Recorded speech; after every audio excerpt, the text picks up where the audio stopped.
So next, I will discuss our Vizwiz VQA Grounding Challenge. Here is the agenda.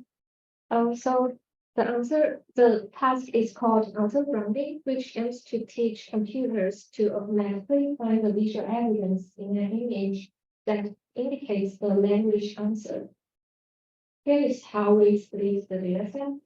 The Vizwiz VQA grounding dataset contains around 6,500 visual questions from visual intent, 1,100 visual questions for the validation set, and around 2,400 visual questions text.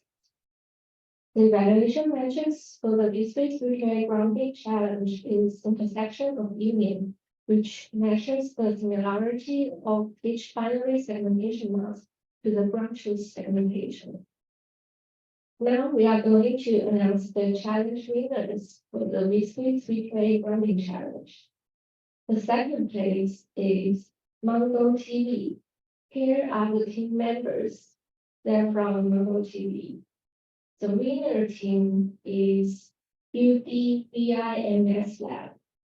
And here are the team members. They're from University of Delaware. Congratulations to both teams.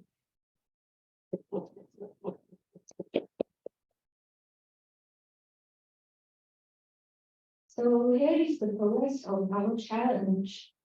The winning team achieved around 47% improvement compared to the baseline.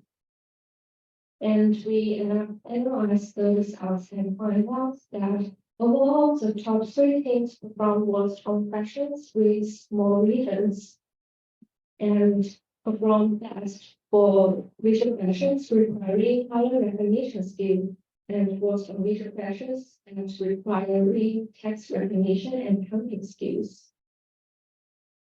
Yeah. So 3 teams that were.